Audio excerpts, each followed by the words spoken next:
Sou filho de um Deus, sou filho de um Deus, Criador do mundo e do que nele há.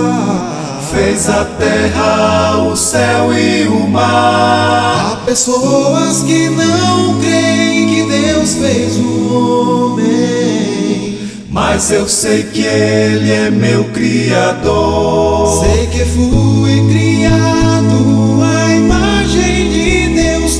Todo homem é semelhante a Jesus, Filho de Deus. Não sei se você já fez essa pergunta ou já te instigaram a isso, perguntando para você o que é que você está fazendo aqui, de onde você veio, para onde você vai.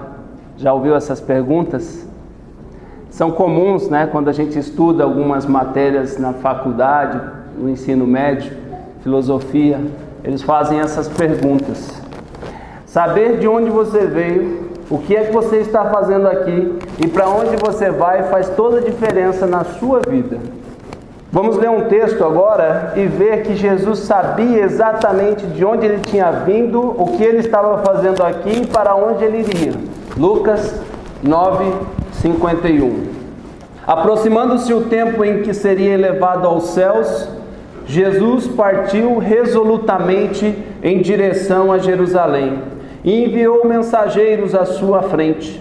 Indo eles, entraram num povoado samaritano para lhe fazer os preparativos. Mas o povo dali não o recebeu, porque se notava que ele se dirigia para Jerusalém. Ao verem isso, os discípulos Tiago e João perguntaram: Senhor, queres que façamos cair fogo do céu para destruí-los? Mas Jesus, voltando-se, repreendeu-os, dizendo: Vocês não sabem de que espécie de espírito vocês são, pois o Filho do Homem não veio para destruir a vida dos homens, mas para salvá-los. E foram para outro povoado. Interessante essa história. O texto bíblico diz que Jesus partiu de forma resoluta, decidida para Jerusalém. Sabendo então que o ambiente onde Jesus estava para ir era hostil, por que ir para lá?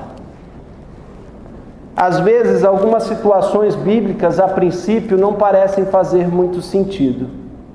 Jesus sabia que em Jerusalém não seria bem recebido, nem muito bem tratado, tanto que ele diz que aproximava-se o tempo que ele seria elevado aos céus. Ou seja, a morte de Jesus era algo iminente, estava próximo de acontecer.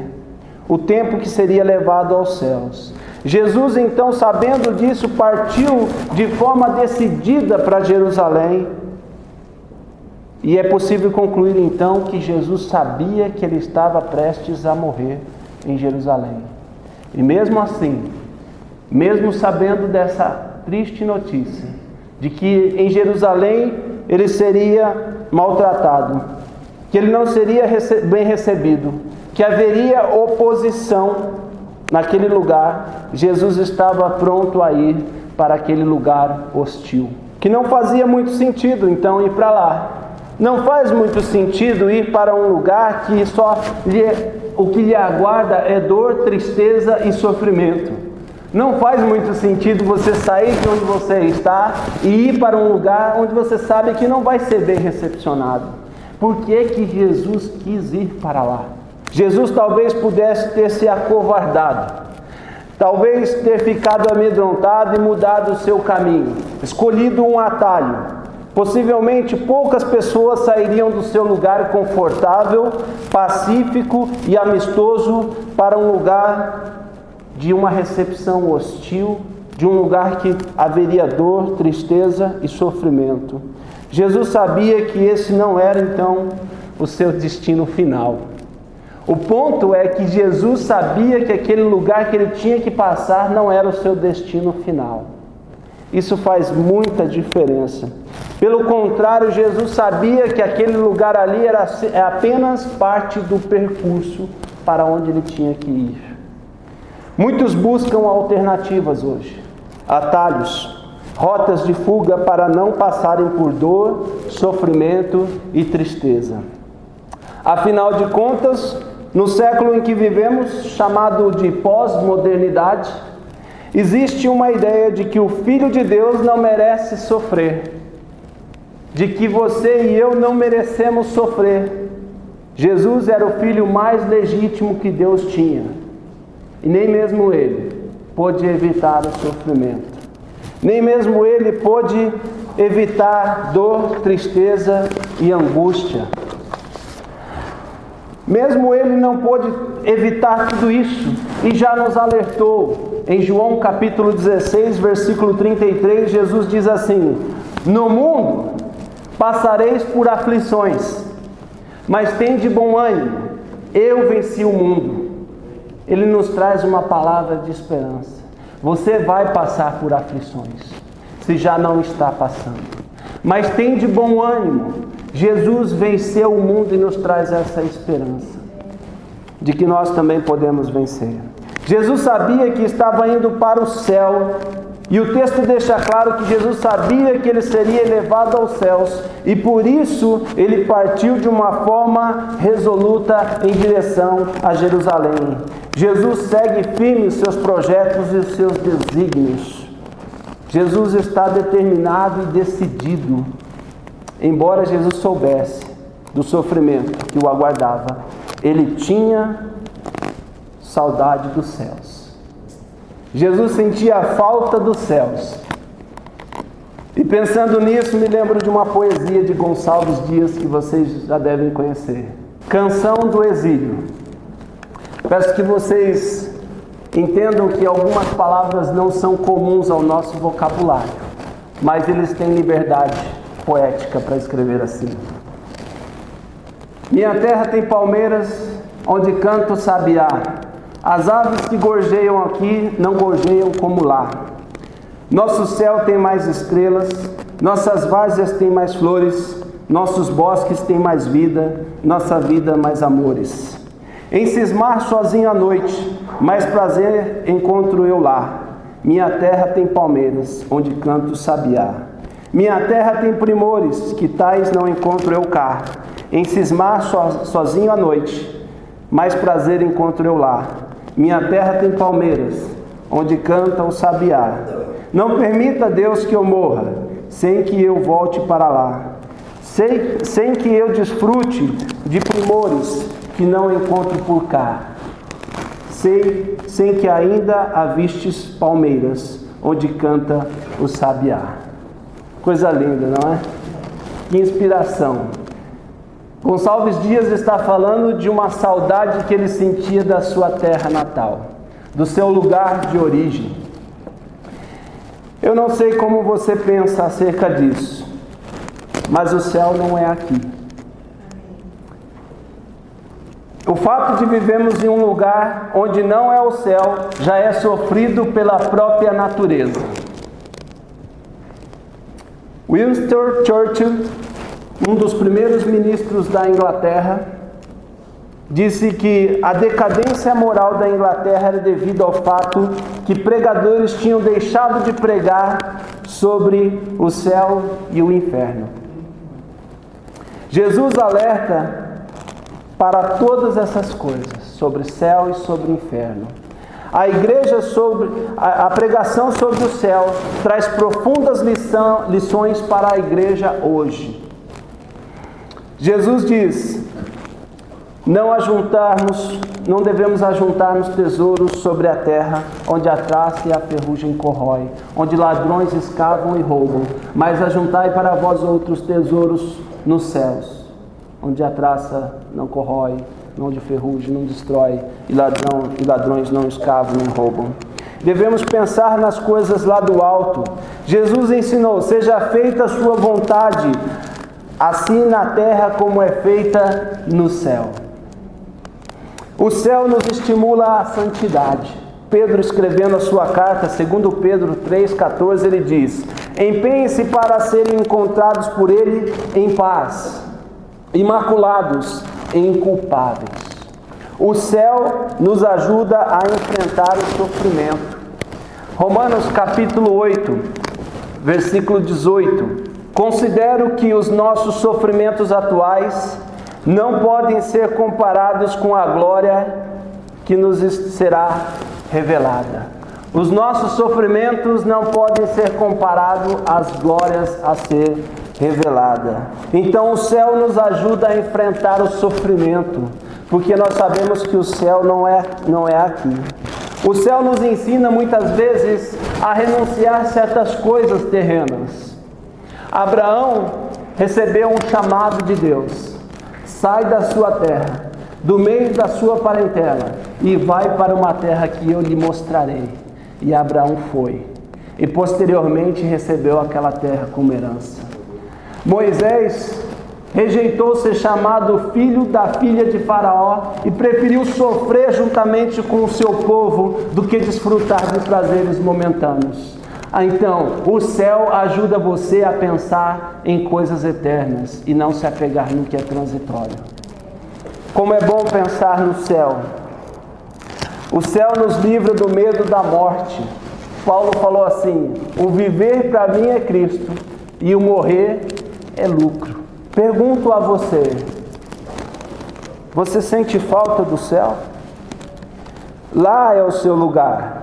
E por mais que eu e você busquemos sempre um lugar tranquilo e confortável, onde não haja dor e não haja sofrimento, a notícia não é boa. Esse lugar não existe aqui na terra. Ainda bem que há uma esperança, porque se a nossa esperança se resume nas coisas deste mundo, nós somos os mais infelizes de todos os homens. Entretanto, há uma palavra de esperança. Eu não sei o quanto você acredita nisso, mas a Bíblia traz palavras de esperança. Em Apocalipse, capítulo 21, versículos de 1 a 5, o apóstolo João, escrevendo às 7 igrejas da Ásia, traz palavras de esperança. Porque naquele contexto, naquele mundo que eles estavam vivendo, não havia esperança. Capítulo 21 de Apocalipse diz assim: então vi novos céus e nova terra, pois o primeiro céu e a primeira terra tinham passado, e o mar já não existia. Vi a cidade santa, a nova Jerusalém, que descia dos céus, da parte de Deus, preparada como uma noiva adornada para o seu marido. Ouvi uma forte voz que vinha do trono e dizia: agora o tabernáculo de Deus está com os homens, com os quais ele viverá. Eles serão os seus povos. O próprio Deus estará com eles e será o seu Deus. Ele enxugará dos seus olhos toda lágrima. Não haverá mais morte, nem tristeza, nem choro, nem dor, pois a antiga ordem já passou. Aquele que está sentado no trono disse: estou fazendo novas todas as coisas. E acrescentou: escreva isto, pois essas palavras são verdadeiras e dignas de confiança. Que maravilha pensar num lugar assim. No novo céu e na nova terra não haverá mais dor. A dor é a consequência muitas vezes do pecado. A dor física, a dor emocional, a dor espiritual não vão entrar lá no céu. Não haverá mais sofrimento, não haverá mais enfermidade, defeito físico, cansaço, depressão, traição, decepção. Essas coisas não vão entrar lá. Aleluia. O céu é o céu. As primeiras coisas já passaram. O que fez parte desse mundo de pecado não vai ter acesso lá. Aquilo que nos feriu, nos machucou, não vai chegar lá. O novo céu e a nova terra não haverá mais lágrimas. Não haverá mais choro nas ruas da nova Jerusalém. Este mundo é um vale de lágrimas. Muitas vezes alagamos o nosso leito com lágrimas. Choramos por nós, pelos nossos filhos, pela nossa família, pela nossa nação, pela nossa igreja aqui na terra. Há motivos de sobra para chorar. Entramos no mundo chorando e vamos sair dele chorando. Deus é quem vai enxugar toda a lágrima. Não é autopurificação, é Deus quem toma a iniciativa de limpar dos nossos olhos toda a lágrima. No céu e na nova terra não haverá mais morte. A morte vai morrer e nunca mais vai ressuscitar. Ela será lançada no lago do fogo, como diz Apocalipse. Ela não pode mais nos atingir. Fomos revestidos de imortalidade. No céu não há vestes mortuárias, não há enterro, não há cemitério, não há velórios. No céu não há despedida. No céu não há separação, acidente, morte, hospital. No céu não haverá nada disso. Na Babilônia, como diz no livro de Apocalipse de forma figurativa, calam-se as vozes da vida. Apocalipse 18, 22. Mas uma nova Jerusalém, na Nova Jerusalém se calam as vozes da morte. Jesus tinha conhecimento das coisas que viriam ao seu encontro ao chegar em Jerusalém, mas ele não podia renunciar ao céu em detrimento daquilo que ele tinha que sofrer. Jesus não pode renunciar ao céu porque ele tem sofrimento pela frente. Ele enxerga além do sofrimento. Que bom enxergarmos assim. Você quer ir para o céu? Não tenha medo das coisas que você terá que sofrer, pois aquilo que lhe aguarda é infinitamente maior do que qualquer sofrimento que você venha a passar. Uma das coisas que nós teremos que enfrentar enquanto peregrinos aqui neste mundo será a oposição. A oposição existe. O Filho foi enviado para salvar, não para destruir. Jesus estava numa missão e com esta missão ele quis chamar alguns para junto de si. Ele quis preparar 12 homens. E nesse meio tempo, nesta preparação, nem tudo o que Jesus estava fazendo estava tão claro na mente dos seus seguidores. Jesus manda 2 dos seus discípulos à sua frente, e esses discípulos, indignados com a oposição dos samaritanos, perguntam: Senhor, queres que nós façamos cair fogo do céu sobre esses samaritanos? E Jesus fala: vocês não sabem de que espécie de espírito vocês são, porque o Filho do Homem não veio para destruir, mas para salvar a vida dos homens. A missão de Jesus foi anunciada para o seu Pai. Já havia oposição até mesmo quando Jesus não tinha nascido. Você se lembra que quando o anjo Gabriel apareceu para Maria, ele falou para ela que ele seria um divisor. E lógico, eles tiveram que fugir para o Egito, porque já havia uma conspiração para matar todas as crianças. E Jesus teve que ficar por lá por pelo menos 2 anos. Jesus ainda estava sendo gerado no ventre de sua mãe. E o anjo apareceu e disse: o nome dele será Jesus, porque ele salvará o seu povo dos seus pecados. A missão de Jesus desde o princípio era salvar o perdido. Foi para isso que ele veio. Jesus já tinha uma missão. Jesus tinha alguns discípulos que estavam com eles, mas esses 2 amigos, Tiago e João, não tinham compreendido toda a missão de Jesus. Às vezes, a ideia de eliminar aquilo que nos atrapalha, aquilo que impede a nossa missão, parece ser boa. No mundo, muitas vezes, procuram se exterminar a concorrência, aqueles que se opõem à sua missão. Mas em Jesus, a vida só tem propósito quando ela serve para salvar. A vida só tem propósito quando ela serve para restaurar, edificar, para construir. Jesus foi enviado para salvar, e não serão os samaritanos que farão uma oposição ao ponto de impedir Jesus de realizar a sua missão. O opositor existe, é preciso deixar claro. Ele tem nome. O nome dele é diabo. Em João capítulo 10, versículo 10 diz assim: ele veio somente para isso: roubar, matar e destruir.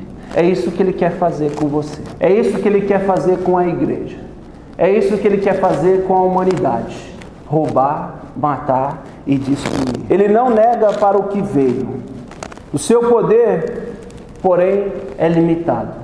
Porque o poder do diabo não pode ser maior do que o poder de Deus para salvar. Não é um poder igualitário, não é um poder equacionado, é um poder mitigado. O poder do mal não é superior ao poder de Deus para salvar. Jesus não morreria em vão. Quando Jesus nasceu, já existia oposição, uma conspiração para matá-lo, por isso ele fugiu para o Egito. Em Nazaré também passou por oposição, por isso não pôde fazer ali muitos milagres.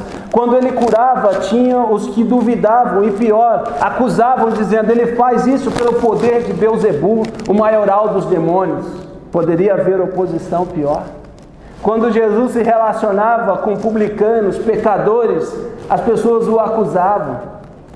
Ele está se associando com pessoas pecadoras. Nenhuma oposição poderá fazer com que o plano de Deus seja frustrado. Nada. Aquele povoado samaritano não recepcionou bem Jesus e os seus apóstolos. Eles tiveram que ir para outro povoado, mas independente dos samaritanos, Jesus cumprirá a sua missão.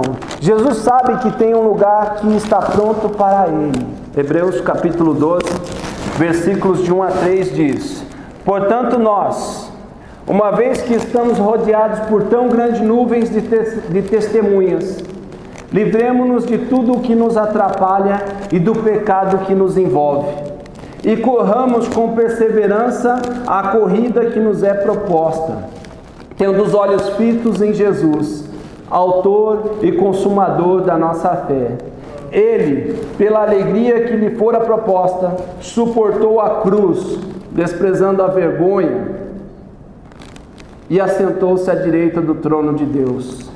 Pensem bem naquele que suportou tal oposição dos pecadores contra si mesmo, para que vocês não cansem e nem desanimem. Jesus é o autor e consumador da nossa fé. É Ele que nos inspira a renunciar às paixões, a renunciar tudo aquilo que nos atrapalha, para seguirmos em direção ao céu. O poder que Deus nos concede nunca deve ser utilizado para o mal. Em Gálatas 3:26 diz que todos aqueles que foram batizados em Cristo, de Cristo vos revestiu. Há um poder na sua vida que talvez você não se dê conta, mas é um poder imensurável. Existe um poder em cada um de nós. E perceba que até o grau de instrução de uma pessoa pode ser uma bênção. Contudo, se você vai usar isso para o bem ou para o mal, depende da sua consciência em relação à sua missão. Qual é a sua missão? Para o que você foi criado? Você tem usado o poder de Deus que o reveste para edificar vidas? Para restaurar vidas? Para fazer com que a obra de Deus tenha continuidade? Não saber utilizar o poder é a mesma coisa de não entender a sua missão e o seu lugar no mundo. Nós estamos aqui de passagem, nossa missão é intransferível. Deus nunca nos daria uma missão diferente daquela que Ele mesmo se propôs a realizar. Deus, por meio do seu Filho, estende a sua missão aos homens, que Ele chama para realizar a sua obra. Ele chama para restaurar, para edificar. Deus nos santifica, nos separa para o seu propósito que é divino. Por isso Ele nos chama: vocês são a luz do mundo e o sal da terra. Contudo, a luz precisa ser colocada num lugar alto, para que seja iluminado todo um ambiente. E o sal precisa conservar, precisa preservar o mundo da corrupção. Se o sal se tornar insípido, como lhe restaurar o sabor? Só serve para ser jogado e pisado. Sua missão não é destruir o que Deus criou. Temos que cuidar bem do poder que temos em mãos. Você tem um poder na sua vida. Talvez você não se deu conta disso ainda. Na sua língua há poder. Com poucas palavras você pode destruir e construir uma vida. Tem coisas que sua mãe e seu pai te disseram que você se lembra até hoje. E eu não sei se é boa ou se é ruim essas palavras, mas que te marcaram, que fizeram parte da sua vida, isso com certeza. Tem um provérbio que diz assim: a mulher sábia edifica a sua casa, mas a mulher tola com as próprias mãos a derruba. Você tem um poder no seu procedimento. Paulo falou assim para Timóteo: seja um padrão dos fiéis, na palavra, no amor e no procedimento. As suas ações falam muito mais do que as suas palavras. No exército tem um ditado, os militares que me corrijam se eu estiver errado, que as palavras convencem, mas os exemplos arrastam. O seu procedimento fala muito mais que suas palavras. Você tem um poder nas suas intenções. Elas evidenciam com clareza que você tem em sua vida.